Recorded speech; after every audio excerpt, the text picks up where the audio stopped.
awake? I thought I heard you get up. Yeah, I'm awake. Sorry, I just can't sleep. Are you thinking about him? Yeah, a bit. Usually get back to sleep, my love. I'm fine. No, it's okay. What else is on your mind? I don't know. It seems weird, but I had one of the most vivid dreams of my life. I saw a fox on a snowy mountain, just looking confused and worried. Those eyes. I can't get those eyes out of my head. She was running in the windy snow, looking for something. Do you think it has to do with you and what's been going on? I don't know. It was just a dream, Rachel. They're not meant to make sense. A lot's happened the past couple days, that's all. Well, if you're not going to sleep anyway, you should tell me. I want to hear. All right.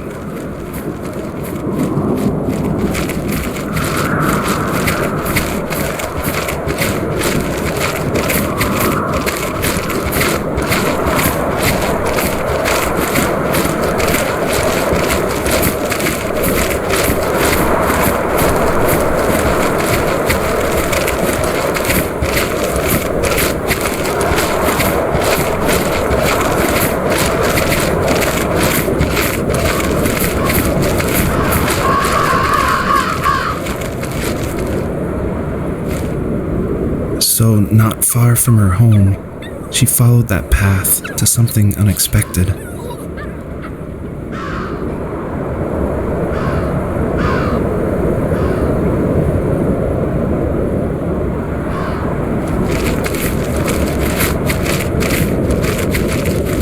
She couldn't stay, though. She had to find her other 2 children.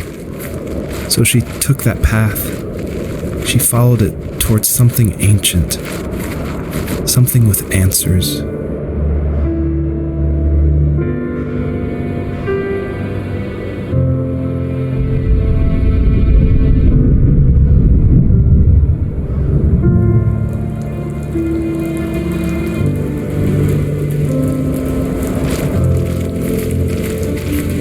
The fox looked high and low, searching for any sign of her cubs. Points of light showed the way to this ancient tree. It was as if each one had a story to tell, all their own. The land was trying to tell my story, too. I felt like I was right behind her the whole time.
As a kid, did you ever do show and tell in your class? Yeah, I think I only did it once, when I was in the 4th grade. You know how my life was around then. I wanted to show my class what helped pass the time and distracted me, so I brought a dozen paper cranes I had made. I think I told everyone how badly I wanted to be a bird and fly, embarrassingly enough. Don't be embarrassed. Every kid wants to fly. For me, it was another toy from my dad, a wooden boat. I remember guarding it so carefully in my hands as I walked into class. When I sat down, a group of boys immediately made fun of it. They asked which trash can I found it in, or why an ugly log was my favorite toy. When I got up, I didn't even want to tell them my dad had carved it. I said it was a joke gift my friend had given me. Kids can be so cruel. Some of them are. I shouldn't have let them get to me, but it did. It's amazing we bounced back at all.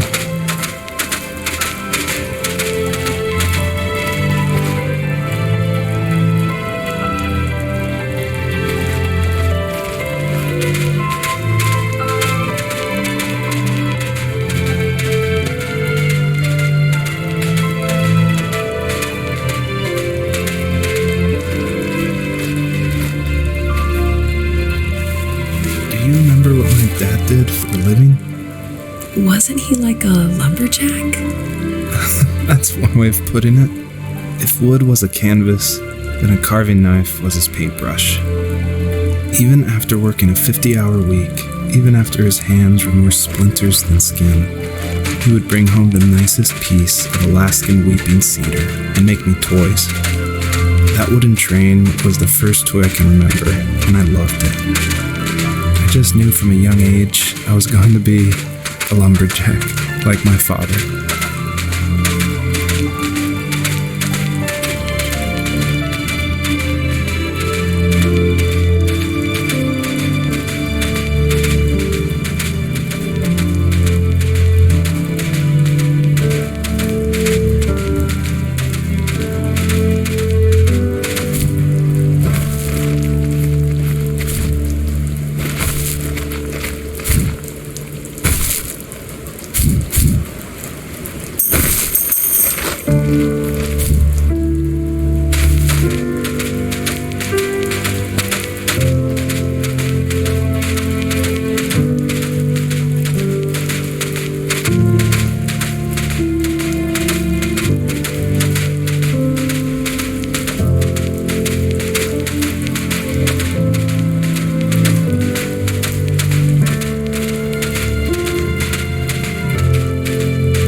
Usually those kids would leave me alone, but somehow they could tell I was different. They made fun of how far away I lived. They called my dad a sourdough. I was a blabbermouth as a kid, telling my dad stories I made up for hours. But after that show and tell, I didn't tell him much anymore. He didn't know exactly what was wrong, but his best guess was that the toys he carved weren't cool enough. He carved me a tank and tried to tell me what it was like to be in a real tank as a serviceman. I didn't know your dad was in the military. Yeah, in the army. The sad thing is that I'd pretty much forgotten until just now. There's so much I still don't know about him. I'm sorry. He knows how much you love him. You're going to see him again soon and have some closure, I'm sure.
older I got, the more I withdrew. I asked myself, why talk to anybody anyway?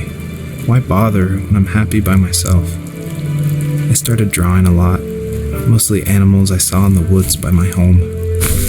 I then imagined designing my own hideouts with things like TVs and pantries full of chips and cookies. I think that idea of leaving home and drawing blueprints started my career. I found a lot of solace in that. I'm not surprised, but I did the same thing, you know? There's something special about having a place to call your own. And now look at us. Well, if you count renting in an overpriced city. It's as close as we can get for now.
My teenage years were full of sketching, angst, and trouble.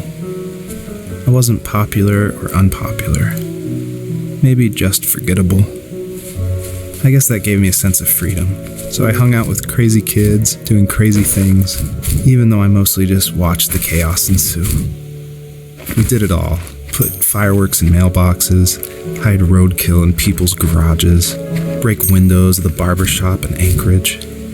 My dad was furious, but he was so busy working he couldn't do much to stop me from going out. I think being an adult means there's no one to stop you making hard decisions. He had to make a living, and he couldn't be in two places at once. Yeah, I realize that now. But at the time, I was sure he was more interested in growing his business than what was going on with me.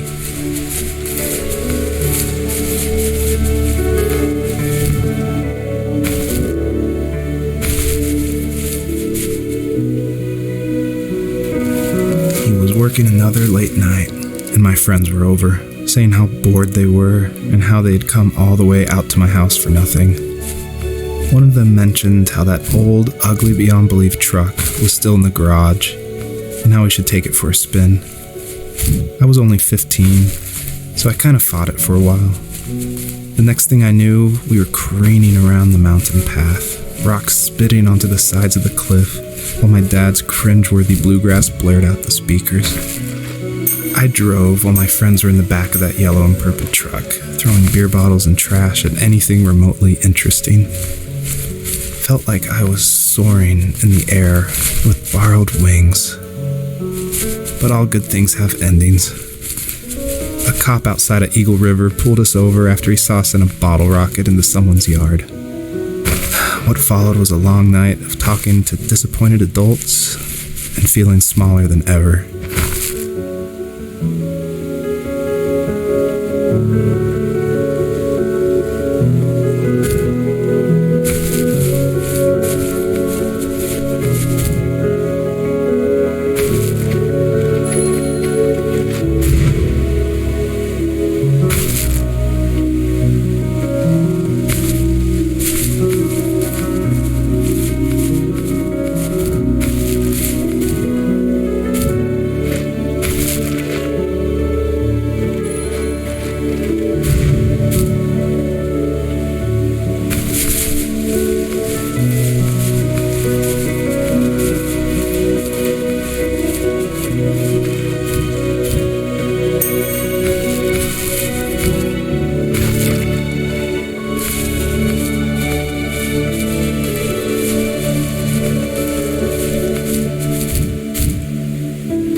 After he drove me home from the police station, I blew up at him, saying how I never wanted to be like him, how I was going to be someone and leave that hick icebox for good.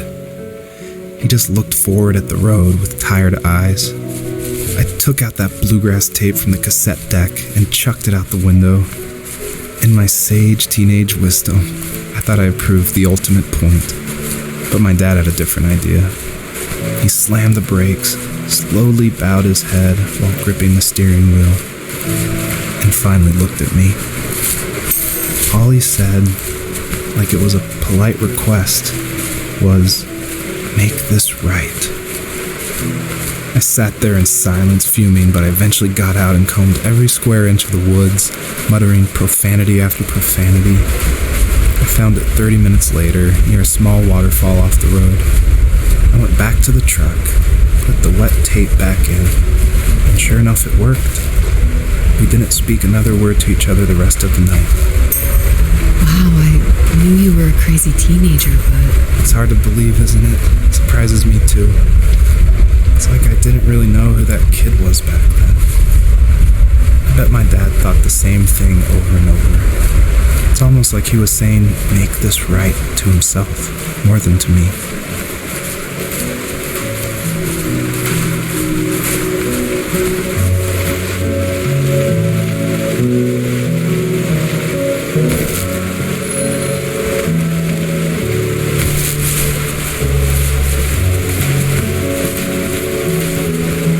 My friends would laugh about that night and talk about how crazy it was.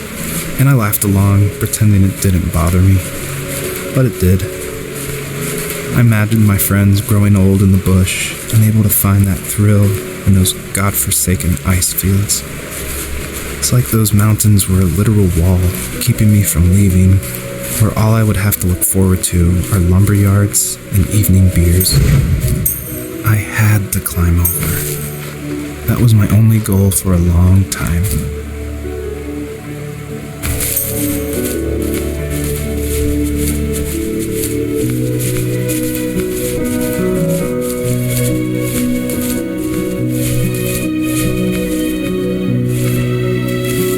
If there was some way I could take my love of drawing and turn it into a way of escape, nothing would make me happier. I wanted to create instead of tearing trees down. I wanted to move to the lower 48, not because I hated it there in Alaska, but I hated the idea of it.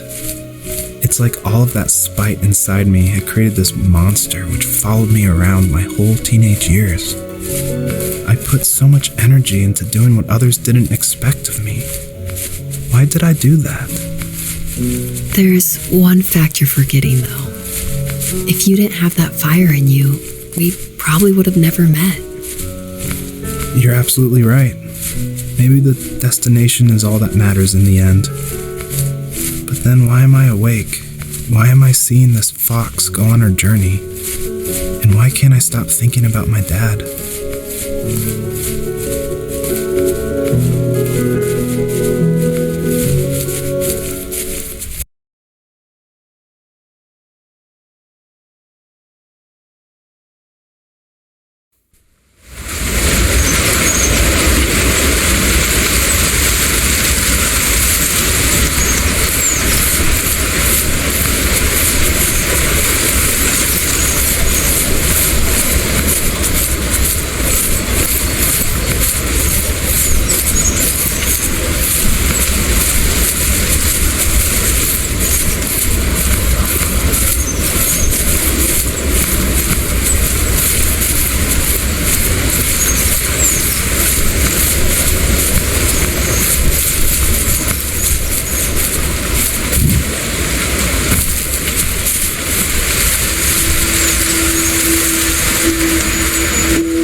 Even at my most distant, at the times when I detested him the most, he kept reaching out.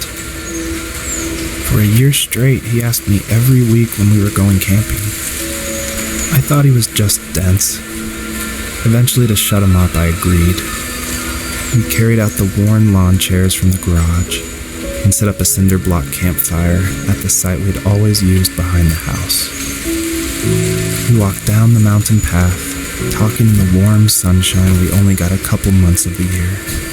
Those 3 obsidian rocks shimmered alongside the shore, almost like sparklers pressed against a dark window. I'll never forget that wet stone on my feet, or how those massive mountains looked even bigger in the lake's reflection. I felt small, but grateful. As the sun set, my dad found something I hadn't seen for a long time. The tree where I'd made my first carving when I was 6. I hadn't even carved it. My dad had helped me, but I still called it my tree. Something about seeing my name there made me open up, and we talked about everything that night in that old camouflage tent. I told him how much I love sketching and design, and how it would be a dream to study architecture in Seattle. I told him how I didn't get along with my friends much anymore, but that I didn't mind being alone.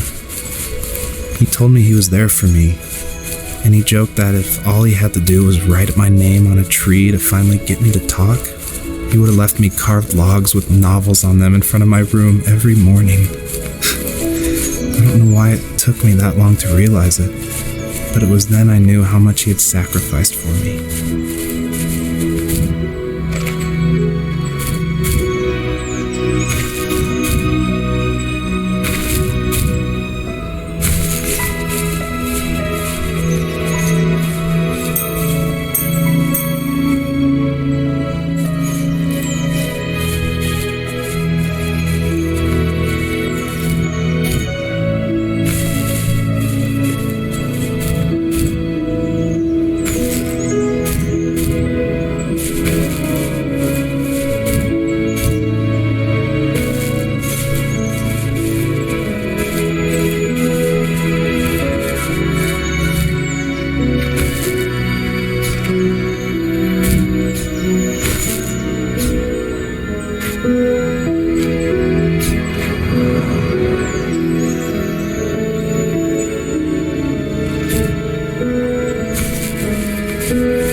Built a lot of stuff in his free time. If he wasn't watching fly fishing or reading Tom Clancy novels, he was carving something. He made tons of birdhouses. Not that he was into bird watching, but I think he really missed working and adding on to the home. If he couldn't afford the time to build onto our own house, he would have to settle with watching birds move into their little homes. We kept an old mattress in the bed of that ugly yellow truck, so we would drive it deep into the woods and then watch the birds fly into their houses while the sun set. Usually it was accompanied by venison jerky or a cold Coke, but not a lot of talking, which is how we both liked it.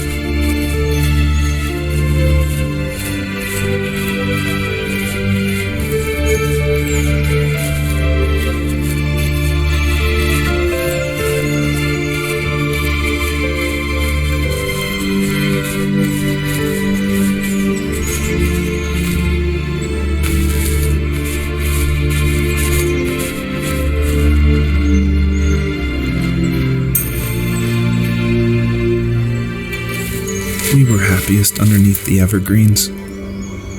We decided it was time to finally map out the hundreds of acres we lived on just to pass the time during the summer. He was only free in the evenings, so I would spend the day wasting time on dial-up internet and sketching, and then we would rush into the woods, pen and map in hand, before evening fell. Sometimes, the aurora borealis would cast a cold green glow on the mountainside, and we would finish our route underneath a twilight sky. Sometimes I was lonely during those summer days, but there was comfort in the routine. A lot of teenagers aren't looking for the daily grind, though. There's nothing wrong with wanting to get out, to leave your childhood home. You wanted to progress, to make something of yourself. Yeah, you're right. That house.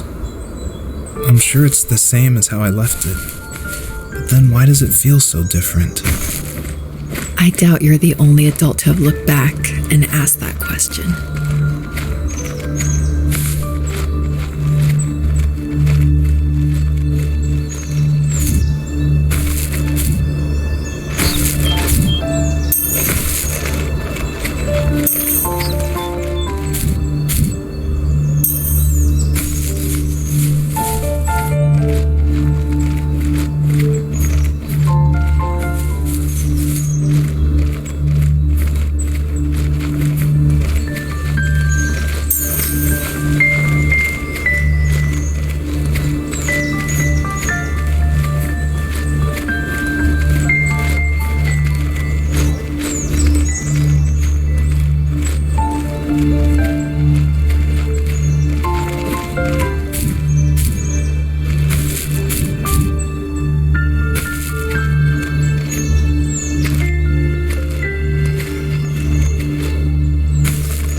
Stood nearby, unfazed, like nothing was wrong. My dad is dead, and he's never coming back, Rachel. I can tell you these stories, but I can never reminisce with him again. He can never hold a grandchild that we'll probably never be able to have. I can never talk to him again, and I'll never be able to say I'm sorry for everything.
Joseph, you can't go to sleep feeling like this. I'm sorry for everything, and I know you need space, but I'm here for you.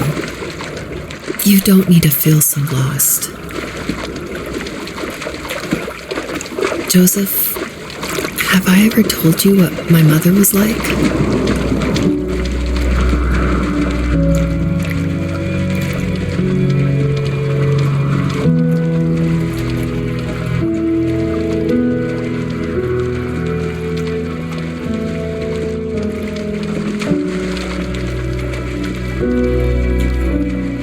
You know what it's like not to have a mom at home. And you know how hard that made my childhood. What helped me was watching the birds in the morning before the school bus came. I thought that my mother was one of those birds, and it made me want to be free like her.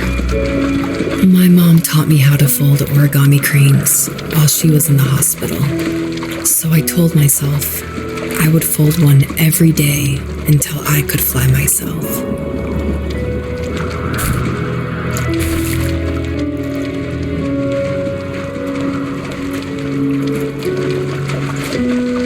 I think we both have always loved animals, and for me that love started with a dog.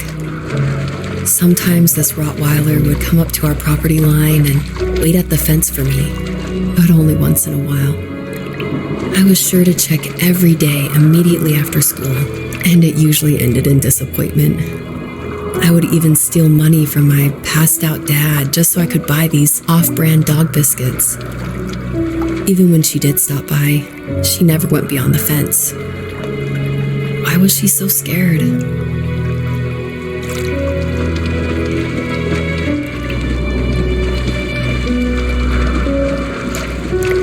I think my dad was the opposite of your dad in almost every way, except he was in the military as well.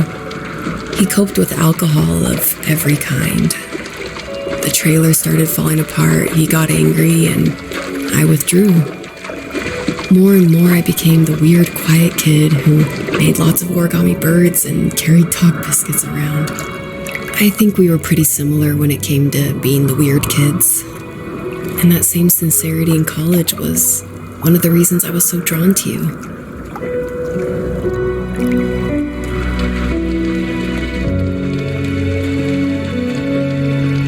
Life got worse and worse. And at one point, I really didn't think I could survive another day with my soul still intact. I had no real friends, let alone neighbors, since we lived in the middle of nowhere. I should have talked to my teacher, but I was scared what he would do if he found out.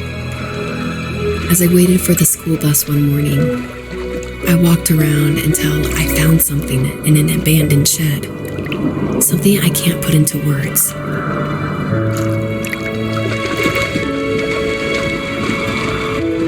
I summoned courage I didn't know I had, and I broke into my dad's room and found the key to the shed where he had locked my bike.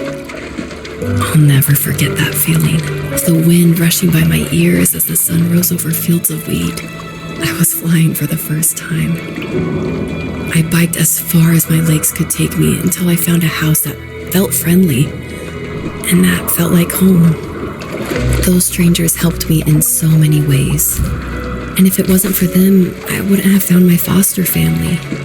And if it wasn't for my parents, I wouldn't have met you. You have strength, Joseph, and you're not as alone as you think. It's all just so pointless. Just waiting for life to happen. It's like having the home I always wanted is cursed out of my reach. The thought of being a parent myself. How could I do that when I couldn't even be a good son? I'm sorry. I know what you're saying. I just don't know how things will work out. These quiet hours will turn into years. We'll wonder which roads passed us by. Then we'll forge a new road together. Besides, I discovered for myself that one fateful morning where any hopeful road leads to. There may be thorns and mist, but it always leads to the same thing. And what's that? Family. I'm so glad that you're part of my family, Rachel. And I'm glad you're part of mine.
The fox knew her last cub would be waiting for her at the first tree.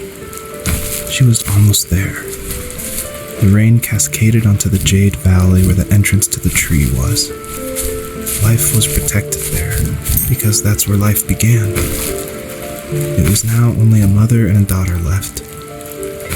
Items from my life still dotted the ground as she moved closer to her destination and destiny.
school, I felt something I hadn't felt in a long time.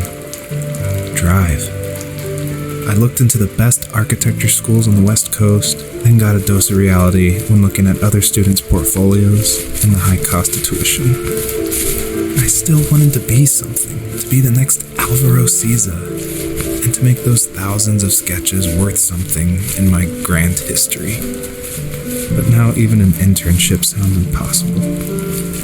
Siza helped me understand how essential emotion is in architecture, and he also said light is the real composer of space. I like to think these glints of light, like not finding a job or even a strange dream about a fox, are something I should be thankful for, even if the illuminated space is something I'm less than comfortable with.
My dad was super supportive with my college plans, to a point. Things were okay until this terrible accident happened. I guess a forklift flipped over due to a bad axle, and it crushed one of the workers there. My dad didn't eat for days, even though he wasn't directly involved. It devastated him. Not only did it hurt the business, but it just freaked him out. He would talk in his sleep, muttering things about firing people and saying sorry. One fateful day he approached me, said that since my school search wasn't going well, I should finally be a man and take over the family business. He said one day he was going to die, and that all of his work, sacrifice, and even that man's life would be wasted in vain. I just lost it. Teenage me just exploded at the thought. I screwed up. I said things I shouldn't have. He was having a crisis, and I pretty much spit in his face.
Was that the last time you talked to him?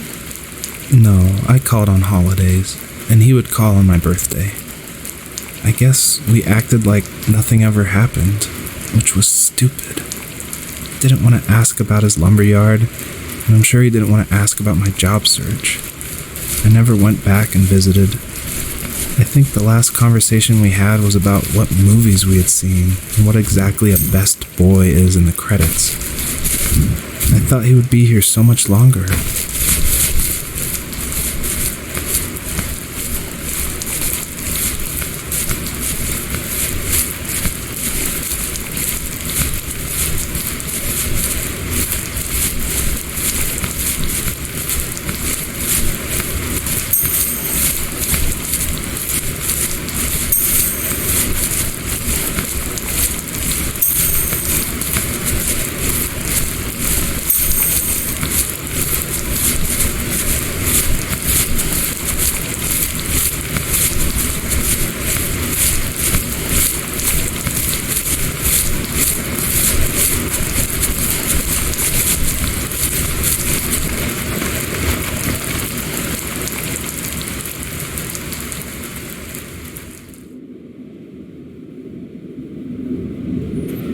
In the distance, the first tree illuminated the wasteland. She couldn't go home anymore. She did the only thing she was capable of: moving forward. My dad died alone in the middle of the wilderness. I should have been talking to him more. I should have done a lot of things differently. If the first tree on Earth brought life with it, if it taught the birds to sing and fly and showed saplings how to grow, what could it do for us?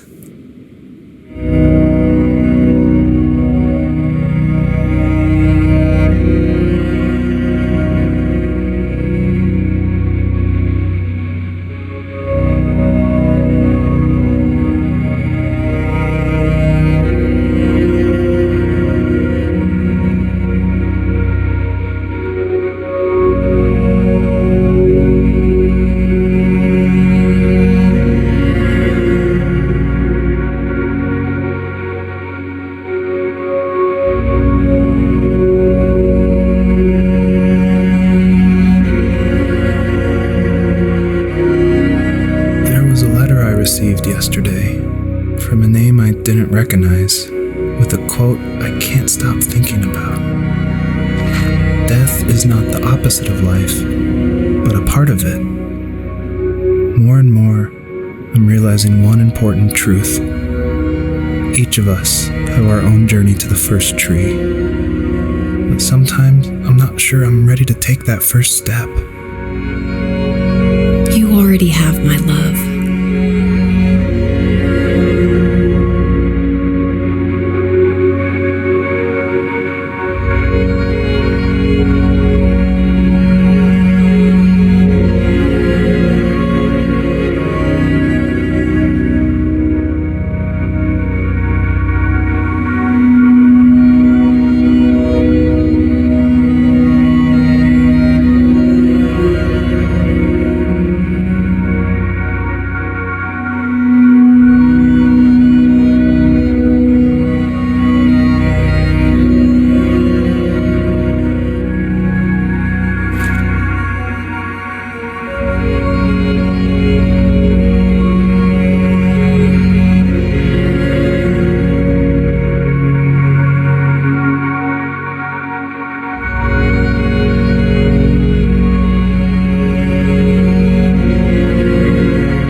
Her journey was over, but I have no idea.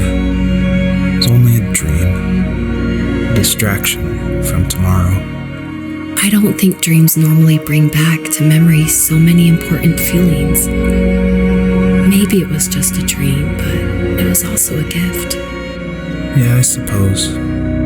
But tomorrow we're getting on a plane to the last place on Earth I want to be. The only person that would have made the trip worth it is gone. You're going to see him and be with him one last time before you say goodbye. I have one last quote for you by Emerson, sealed in an imaginary letter from me to you. It is the secret of the world that all things subsist and do not die, but only retire a little from sight and afterward return again. Go to sleep, my love. We have a big day tomorrow, but I'll be there with you every step of the way. Thank you. Thanks for listening. Good night, Rachel. Good night, Joseph.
You